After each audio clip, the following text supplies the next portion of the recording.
Hello दोस्तों, स्वागत है आपका स्टडी टाइम में। दोस्तों आज है 20 नवंबर और 20 नवंबर के जितने भी करंट अफेयर क्वेश्चन बन सकते हैं वो मैंने इस वीडियो में कवर किया है, तो आप इस वीडियो को पूरा ध्यान से ज़रूर देखिए। तो चलिए शुरू करते हैं। पहला क्वेश्चन है, हाल ही में गठित reserve bank innovation hub RBIH के अध्यक्ष के रूप में किसे नियुक्त किया गया है? इसका सही आंसर है बी, क्रिस गोपाल कृष्णन। क्रिस गोपाल कृष्णन को रिजर्व बैंक इनोवेशन हब के नए अध्यक्ष के रूप में नियुक्त किया गया है। आरबीआई ने बैंकिंग में इनोवेशन को बढ़ावा देने के लिए रिजर्व बैंक इनोवेशन हब की स्थापना की है। इसमें कुल 10 सदस्य होते हैं। इन्हीं के अभी अध्यक्ष बने हैं क्रिस गोपाल कृष्णन। अब बात हुई है आरबीआई की, तो इसकी स्थापना हुई थी 1 अप्रैल 1935 को। इसका मुख्यालय मुंबई में है और वर्तमान में इसके गवर्नर हैं शक्तिकांत दास और इसमें 4 डिप्टी गवर्नर भी हैं। तो चलिए बढ़ते हैं अब अगले क्वेश्चन की तरफ। किस राज्य के मुख्यमंत्री ने गौ कैबिनेट की स्थापना करने का निर्णय लिया है? इसका सही आंसर है डी, मध्य प्रदेश। मध्य प्रदेश के मुख्यमंत्री ने गौ कैबिनेट की स्थापना करने का निर्णय लिया है। यह गौ कैबिनेट मवेशियों के संरक्षण एवं विकास के लिए स्थापित किया जाएगा। अब बात हुई है मध्य प्रदेश की, तो ये है मध्य प्रदेश। इसकी राजधानी है भोपाल। वर्तमान में यहाँ के मुख्यमंत्री हैं शिवराज सिंह चौहान और राज्यपाल है आनंदीबेन पटेल। मध्य प्रदेश में हाल ही में निष्ठा विद्युत मित्र योजना की शुरुआत हुई है। प्रवासी श्रम आयोग का गठन किया गया है। किल कोरोना अभियान भी मध्य प्रदेश में चलाया गया है। पर्यटन को बढ़ावा देने के लिए इंतजार आपका नामक अभियान भी चलाया गया है।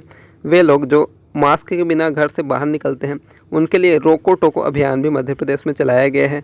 और मध्य प्रदेश की पुलिस के द्वारा सुसाइड को रोकने के लिए आसपास पहल की शुरुआत की गई है। और मध्य प्रदेश गवर्नमेंट ने सड़क विक्रेताओं के लिए ब्याज मुक्त ऋण की योजना शुरू की है और स्टूडेंट्स के लिए टॉप पेरेंट ऐप भी मध्य प्रदेश में लॉन्च किया गया है। इतना आप मध्य प्रदेश के बारे में याद रखिए। तो चलिए बढ़ते हैं अगले क्वेश्चन की तरफ। आरबीआई ने लक्ष्मी विलास बैंक का किस बैंक में विलय करने का प्रस्ताव रखा है? इसका सही आंसर है D, DBS bank. DBS bank में लक्ष्मी विलास बैंक का विलय करने के लिए आरबीआई ने प्रस्ताव रखा है। अब बात हुई है डीबीएस बैंक की, तो इसका पूरा नाम है डेवलपमेंट बैंक ऑफ सिंगापुर। इसका मुख्यालय सिंगापुर में है और वर्तमान में इसके सीईओ हैं पीयूष गुप्ता। तो चलिए बढ़ते हैं हम अगले क्वेश्चन की तरफ। विश्व आर्थिक मंच द्वारा जारी 36 स्मार्ट सिटी रोड मैप शहरों में भारत के कितने शहरों को चुना गया है? इसका सही आंसर है बी, 4। विश्व आर्थिक मंच द्वारा नई टेक्नोलॉजी को सुरक्षित तरीके से अपनाने के लिए 36 रोड मैप तैयार करने वाली शहरों की सूची जारी की गई थी। इसमें भारत के 4 शहर शामिल हैं और वे हैं बेंगलोर, फरीदाबाद, इंदौर और हैदराबाद। तो चलिए अब बढ़ते हैं अगले क्वेश्चन की तरफ। हनुमान जी की सबसे ऊंची प्रतिमा कहाँ स्थापित की जाएगी? इसका सही आंसर है ए, हम्पी। कर्नाटक के हम्पी में हनुमान जी की अब तक की सबसे बड़ी प्रतिमा स्थापित की जाएगी। ये है हनुमान जी की सबसे ऊंची प्रतिमा। ये विश्व में हनुमान जी की सबसे ऊंची प्रतिमा है। इसकी ऊंचाई 215 मीटर है। तो चलिए अब बढ़ते हैं अगले क्वेश्चन की तरफ। किसने टेनिस के लिंज ओपन टूर्नामेंट 2020 का खिताब जीता है? इसका सही आंसर है सी, आरियाना सबालेंका।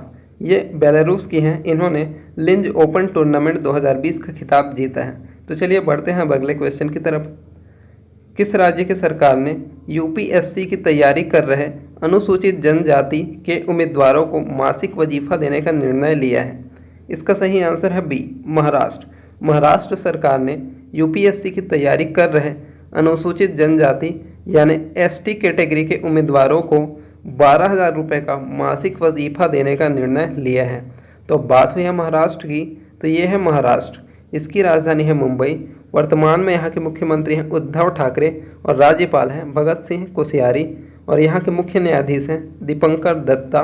महाराष्ट्र में हाल ही में इसकी हिस्ट्री पर एक बुक लिखा गया है, Shivaji in South Block the unwritten history of a proud people, जिसके लेखक गिरीश कुबेर हैं। महाराष्ट्र मुफ्त स्वास्थ्य बीमा प्रदान करने वाला भारत का पहला राज्य है। महाराष्ट्र में हाल ही में मेरा परिवार मेरी जिम्मेदारी नामक अभियान शुरू हुआ है। तो चलिए बढ़ते हैं अगले क्वेश्चन की तरफ। किस खिलाड़ी को टेनिस के 2020 एटीपी टूर नंबर 1 ट्रॉफी से सम्मानित किया गया है? इसका सही आंसर है डी, नोवाक जोकोविच। नोवाक जोकोविच को एटीपी टूर नंबर 1 ट्रॉफी से सम्मानित किया गया है। यानी ये ATP association of tennis profession में नंबर 1 रैंक पर रहे हैं और सेकंड नंबर पर हैं राफेल नडाल, थर्ड पे हैं डोमिनिक थिएम और फोर्थ पे हैं डेनियल मेदवेदेव। ये हैं टॉप 4। तो चलिए बढ़ते हैं अगले क्वेश्चन की तरफ। हाल ही में मृदुला सिन्हा का निधन हुआ है। ये किस राज्य की पहली महिला राज्यपाल थी? इसका सही आंसर है ए, गोवा। गोवा की पहली महिला राज्यपाल मृदुला सिन्हा का हाल ही में निधन हुआ है। अब बात हुई है गोवा की, तो ये है गोवा। इसकी राजधानी है पणजी। वर्तमान में यहाँ के मुख्यमंत्री हैं प्रमोद सावंत और राज्यपाल हैं भगत सिंह कोश्यारी। भगत सिंह कोश्यारी महाराष्ट्र और गोवा दोनों ही राज्य के राज्यपाल हैं। गोवा में 19 दिसंबर को गोवा लिबरेशन डे भी मनाया जाता है। तो चलिए बढ़ते हैं अगले क्वेश्चन की तरफ। हाल ही में विश्व के एकमात्र सफ़ेद जिराफ में GPS लगाया गया है।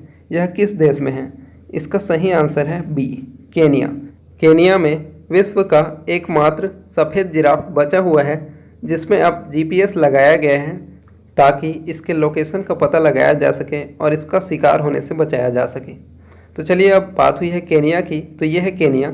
इसकी राजधानी है नैरोबी और वर्तमान में यहाँ के राष्ट्रपति हैं हुरू केनियाता और केनिया की करेंसी है केनियाई सीलिंग। दोस्तों, अगर अभी तक आपने इस चैनल को सब्सक्राइब नहीं किया है तो अभी सब्सक्राइब कीजिए ऐसे ही डेली करंट अफेयर्स अपडेट्स के लिए। तो चलिए बढ़ते हैं अगले क्वेश्चन की तरफ। महिलाओं को सशक्त बनाने के लिए लीलावती अवार्ड 2020 की शुरुआत किसने की है? तो इसकी शुरुआत की है सी रमेश पोखरियाल निशंक ने। हमारे वर्तमान शिक्षा मंत्री रमेश पोखरियाल निशंक ने लीलावती अवार्ड 2020 की शुरुआत की है ताकि महिलाओं को सशक्त बनाया जा सके। अगले क्वेश्चन की तरफ बढ़ते हैं। हाल ही में श्री सागास्ती को किस देश का नया राष्ट्रपति चुना गया है? इसका सही आंसर है बी, पेरू। पेरू का नया राष्ट्रपति श्री सागास्ती को चुना गया है। अब बात हुई है पेरू की, तो ये है पेरू। इसकी राजधानी है लीमा। यहाँ की करेंसी है पेरू सोल और वर्तमान में यहाँ के राष्ट्रपति इन्हें चुना गया है श्री सागास्ती। चलिए बढ़ते हैं हम अगले क्वेश्चन की तरफ। भारत ने किस देश के साथ एक अलग एयर बबल व्यवस्था की स्थापना की है? तो इसका सही आंसर है सी, इथियोपिया। इथियोपिया के साथ भारत ने एयर बबल व्यवस्था स्थापित की है। अब ये एयर बबल व्यवस्था क्या होती है? दूसरे देशों में फ्लाइट्स को परमिशन की आवश्यकता होती है, लेकिन एयर बबल व्यवस्था के स्थापित हो जाने से अब इथियोपिया और भारत के बीच फ्लाइट्स को परमिशन की ज़रूरत नहीं होगी। वो बिना परमिशन के ही कितने भी फ्लाइट्स आ जा सकती हैं। तो बात हुई है इथियोपिया की, तो ये है इथियोपिया। इसकी राजधानी है अदीस अबाबा और यहाँ के प्रधानमंत्री हैं अबी अहमद और इथियोपिया की करेंसी है इथियोपियाई बिर। तो चलिए बढ़ते हैं अगले क्वेश्चन की तरफ। किस राज्य में एशिया की पहली सौर ऊर्जा सक्षम मिल का उद्घाटन किया जाएगा?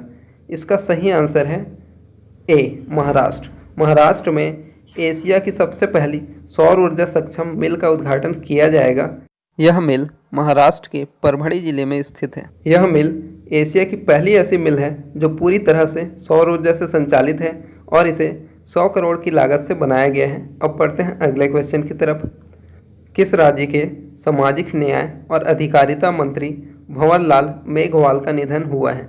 इसका सही आंसर है बी, राजस्थान। राजस्थान के सामाजिक न्याय और अधिकारिता मंत्री भंवरलाल मेघवाल का हाल ही में निधन हो गया है। अब बात हुई है राजस्थान की, तो ये है राजस्थान। इसकी राजधानी है जयपुर। यहाँ के मुख्यमंत्री हैं अशोक गहलोत और राज्यपाल है कलराज मिश्रा। राजस्थान में हाल ही में कामधेनु योजना की शुरुआत हुई थी। यहाँ इंदिरा रसोई योजना, राज कौशल पोर्टल ऐप भी लॉन्च हुआ था। राजस्थान में स्वास्थ्य मित्र नियुक्त किए गए हैं। राजस्थान में राजकॉप सिटीजन ऐप और स्माइल ई लर्निंग प्लेटफॉर्म भी लॉन्च किए गए हैं। राजस्थान में आयु एवं सेहत संबंधी ऐप भी लॉन्च किए गए हैं ताकि ऑनलाइन डॉक्टर से कंसल्ट किया जा सके। तो चलिए अब बढ़ते हैं अगले क्वेश्चन की तरफ। हाल ही में हैदराबाद यूनिवर्सिटी में सुविधा केंद्र का उद्घाटन किसने किया है? तो इसका सही आंसर है ए, एम वेंकैया नायडू। हमारे vice president M Venkaiah Naidu ने हैदराबाद यूनिवर्सिटी में सुविधा केंद्र का उद्घाटन किया है।